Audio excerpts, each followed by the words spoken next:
बिस्मिल्लाहिर्रहमानिर्रहीम। अस्सलाम वालेकुम नाज़रीन, आप यूट्यूब चैनल देख रहे हैं। मैं इमरान खान हूँ। एक तो आपसे रब्ता नहीं हो पाया और नॉर्मल तो हालात नहीं है, मैं उसको नॉर्मल नहीं कह सकता, लेकिन अल्हम्दुलिल्लाह मैं महफूज हूँ और मेरी कोशिश है कि जैसे पहले मेरा आपसे रब्ता टूट गया था और बड़े लंबे अरसे तक टूटा रहा था, दोबारा ऐसा नहीं होना चाहिए और हमारा रब्ता रहना चाहिए। मैं इस सारे जो मामला हैं पाकिस्तान के इस वक्त जो गुज़िश्ता 2.5 साल से 3 साल से चल रहे हैं, उनमें अपनी एक जिम्मेदारी समझता हूं कि मुझे आपके साथ राब्ते में रहना है और जो मेरा पॉइंट ऑफ व्यू है वो भी, और जो खबरें मेरे पास आती हैं वो भी आप तक पहुंचानी है। इसके लिए मैं काम करता रहता हूं। मेरा अपना एक नुक्ता नजर भी है, वो भी मैं बयान करता हूं। साथ में जो मुझे इंफॉर्मेशन मिलती है वो भी मैं आपको बयान करता हूं। और मैंने, आपने देखा होगा शायद आपसे 24 घंटे पहले मैंने एक ट्वीट भी किया था। उस वक्त मुझे महसूस हुआ कि शायद ये राब्ता टूटने वाला है, तो मैंने एक ट्वीट किया था जिसमें मैंने कहा था कि रूल ऑफ लॉ और आज़ादी इज़हार राय, जमहूरियत और ये चीजें ही पाकिस्तान का हल है, इसके अलावा और कुछ नहीं है। लेकिन उसका अल्लाह ताला का बड़ा शुक्र है, अल्लाह की बड़ी मेहरबानी है। वही रब्बुल इज्जत है, वो इज्जत भी बचाता है, जिंदगी भी बचाता है, वो महफूज रखता है। तो मैं, अल्लाह का शुक्र है, महफूज हूं। मेरी कुछ चीजें मेरे पास अभी नहीं है और ऑडियो का शायद थोड़ा सा प्रॉब्लम आपको भी सुनने में आ रहा होगा, तो इंशाल्लाह चीजें मैं अरेंज कर लूंगा, तो फिर जरा बेहतर तरीके से दोबारा आपके साथ बातचीत हो सकेगी। तफसीलात में जाने के बजाय मैंने अपने आप से भी एक वादा कर रखा है कि ज्यादा खप डालने की बजाय अपना काम हम जारी रखेंगे और अपने काम का जो नेक्स्ट फेज है उसका आगाज करते हैं। इस वक्त जो सिचुएशन है वो तकरीबन वैसी ही है जैसी हम 2 दिन पहले बात कर रहे थे। चीजें ज्यादा बदली नहीं है, सवाए इसके कि मुज़ाकरात शुरू हुए। तो मुज़ाकरात शुरू हुए, उस हवाले से मेरी कुछ लोगों से राब्ता हुआ। वो मुज़ाकरात क्या है, उनका नतीजा क्या निकलेगा, ये मैं आपको बता देता हूं। दूसरा मैं आपको ये बताता हूं कि बरतानिया से और यूरोपीय यूनियन से जो प्रेशर अब आना शुरू हुआ, इवन अमेरिका से भी, फौजी अदालतों में सिविलियंस को जो ट्रायल करके उनके ऊपर मुकदमात बनाने के बाद उनको जो फैसले किए गए हैं, उन फैसलों के नतीजे में जो रद्दअमल आ रहा है वो भी बड़ा खौफनाक है। उसमें कुछ चीजें ऐसी हैं जिनके ऊपर मुझे आपसे बात करनी है। एक तो जो यूरोपीय यूनियन है, उनका बाकायदा उनके तर्जुमान का पूरा एक स्टेटमेंट है। उस स्टेटमेंट अगर आप डिटेल से पढ़ें, अभी मैं आपको पढ़ के सुना नहीं सकता, मेरे पास कोई ऐसी चीज नहीं है जिसमें मैं पढ़ के आपको सुनाऊं, लेकिन मैं आपको यह बता देता हूं कि पाकिस्तान यूरोपीय यूनियन का जो है वो उसमें कुछ एग्रीमेंट्स हैं जिनका पाकिस्तान हिस्सा है, जिसकी बुनियाद पे पाकिस्तान को इमदाद भी मिलती है। जीएसपी प्लस स्टेटस जिन मुल्कों को मिला हुआ है, उन्होंने कुछ स्पेसिफिक चीजें जिनके ऊपर सिग्नेचर कर रखे हैं, उनमें पाकिस्तान भी एक है। और उसमें एक शिक उसकी ये भी है कि जब भी आप किसी सिविलियन का ट्रायल करेंगे, किसी आम आदमी का ट्रायल करेंगे, तो उसको आप पूरा हक देंगे मुकदमा लड़ने का, पूरा उसको फेयर ट्रायल होगा और वो प्रॉपर अदालत के अंदर होगा, और ना सिर्फ प्रॉपर अदालत में होगा बल्कि उसकी रिप्रेजेंटेशन होगी पूरे तरीके से। लेकिन यहां पे ऐसा हुआ नहीं। फिर ये मिलिट्री कोर्ट है। मिलिट्री कोर्ट को पूरी दुनिया में कहा जाता है कि military court is not a court. ये तो जो फौजी अदालत होती है, ये जो अदालत ही नहीं होती, तो यहां पे कैसे कोई केस चल सकता है और कैसे फैसले आ सकते हैं। तो 25 लोगों को सजा तो दे दी, लेकिन उसकी कीमत भी खुदा न खास्ता पाकिस्तान को चुकानी पड़ सकती है। मेरे ख्याल में जो रियासत है, जो इंतजामिया है पाकिस्तान को, जो लोग चला रहे हैं, उन्हें होश के नाखून लेने चाहिए और इस तरह के तजर्बे बंद करने चाहिए। इससे दुनिया में इसको मायूब समझा जाता है, बुरा समझा जाता है। अभी तक पाकिस्तान क्यों बचा हुआ था, जरा ये आप गौर कर लें। मसला यह है, पाकिस्तान इसलिए बचा हुआ था कि जो बाइडन इंतजामिया पाकिस्तान को ऐसी सारी चीजों में सपोर्ट कर रही थी।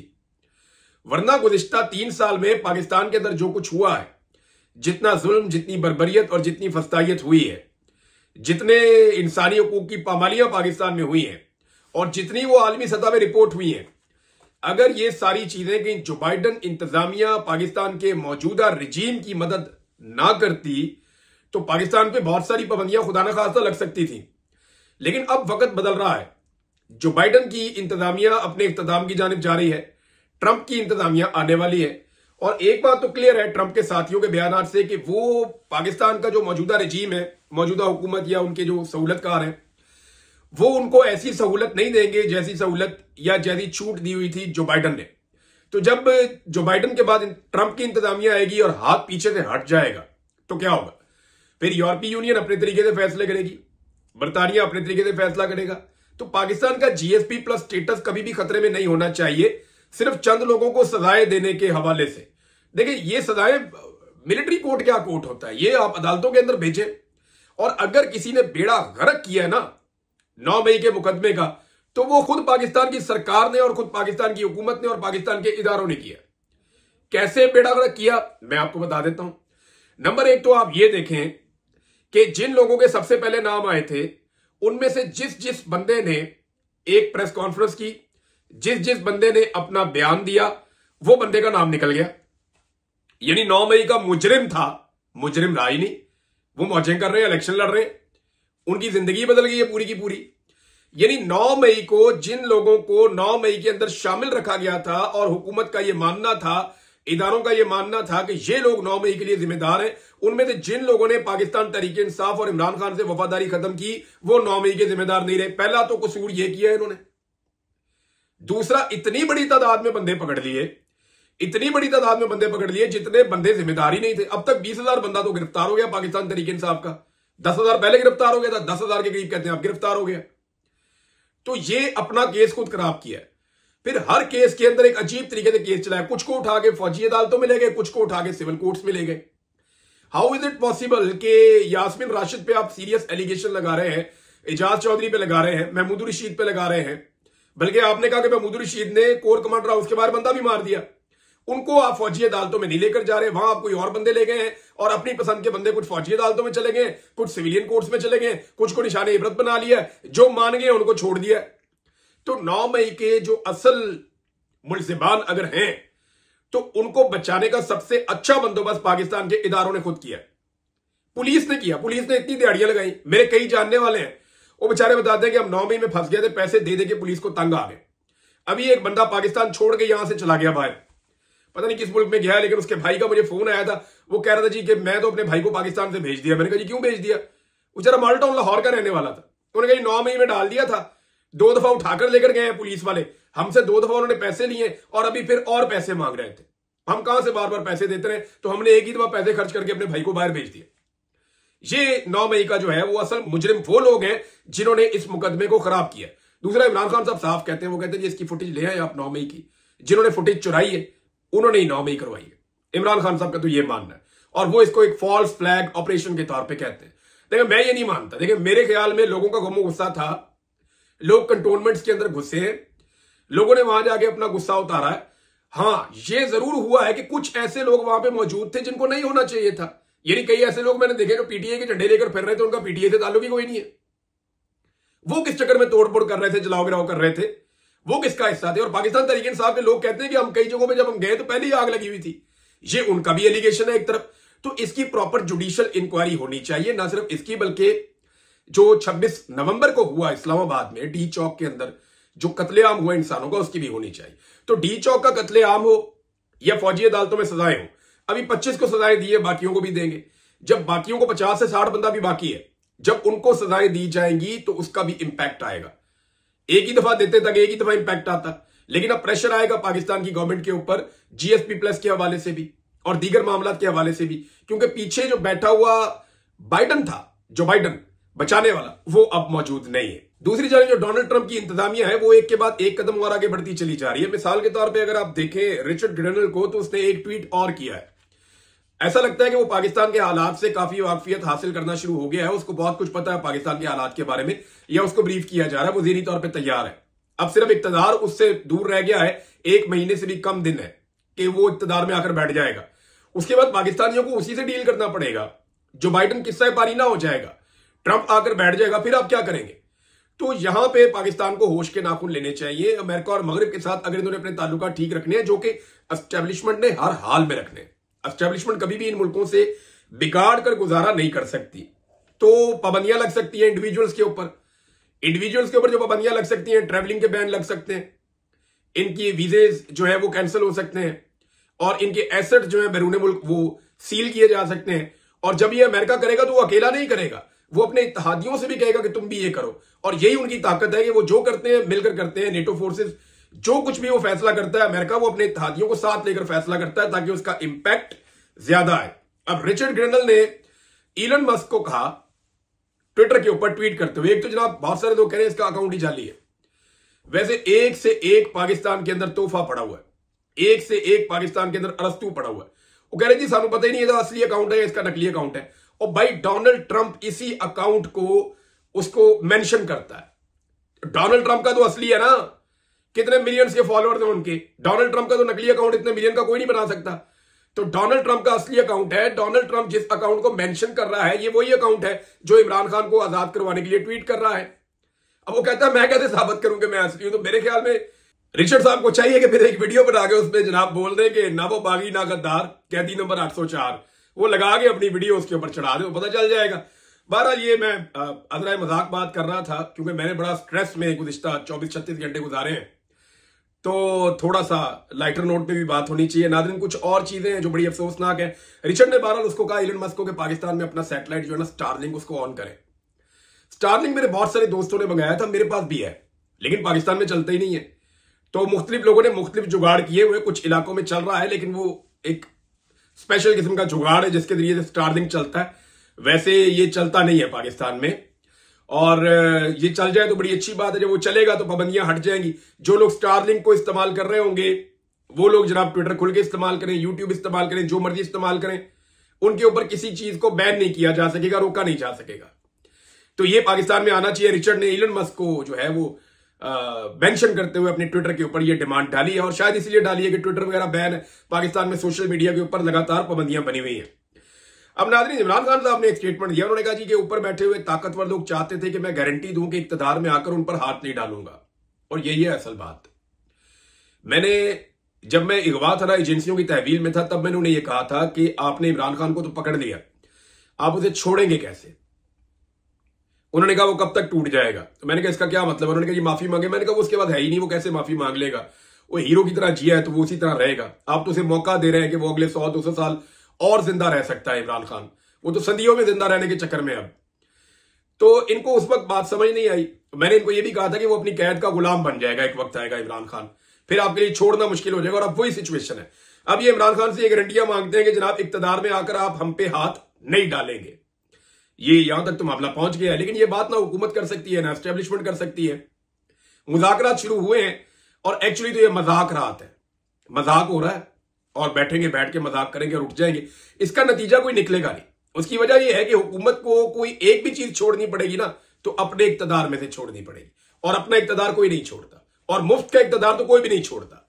ये इक्तदार इस हुकूमत को मिला नहीं है, एस्टेब्लिशमेंट ने इनकी जेब में डाला। ये इलेक्शन तो नहीं जीते, पूरा पाकिस्तान जानता है। नवाज शरीफ इलेक्शन हारा, मरियम हारी, शहबाज शरीफ, हमजा शहबाज, सारी इलेक्शन हारे। ये तो इलेक्शन जीते नहीं, पूरा खानदान इलेक्शन हार गया। ना सिर्फ पूरा खानदान इलेक्शन हारा बल्कि सारी पॉलिटिकल पार्टी इलेक्शन हार गई। अब ये बुरी तरह इलेक्शन हारे हुए हैं। इनको एस्टेब्लिशमेंट ने इनकी जेब में इक्तदार डाला हुआ है, बस सिर्फ।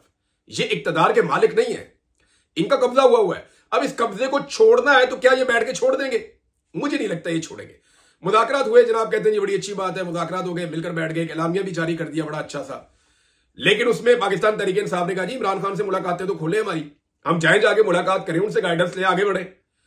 दूसरी जानब अच्छा ये वो कहते हैं जी मान ली गई ये बात, 2 जनवरी को दोबारा बैठेंगे। अब देखना यह है कि इमरान खान साहब इनको दोबारा बैठने देते हैं, या इमरान खान साहब इनकी संजीदगी को लेते हैं या नहीं लेते, या वो अपनी कॉल जारी रखते हैं। ये जनाब बहुत इंपॉर्टेंट है। वैसे हुकूमत के ऊपर भी एक डंडा आ गया है कि बैठो मुज़ाकरात में, मुज़ाकरात के अंदर तो बैठो, बातचीत तो करो उनके साथ।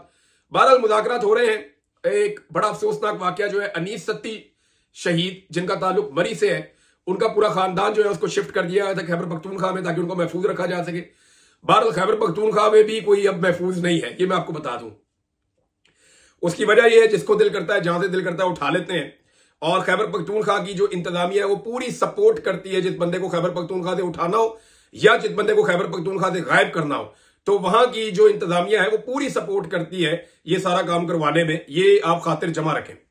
अब मैं आपको ये बताऊं कि अनीस सत्ती साहब के वालिद साहब ने एक पैगाम दिया जिसमें उन्होंने कहा कि मेरा दूसरा बेटा दानिश सत्ती जो डैम पर ड्यूटी कर रहा था, 3:30 बजे आज से 3 दिन पहले उनको जनाब डीएसपी इम्तियाज भट्ट और इंस्पेक्टर जहीर अब्बास ये उठाकर नामालूम जगह पर ले गए।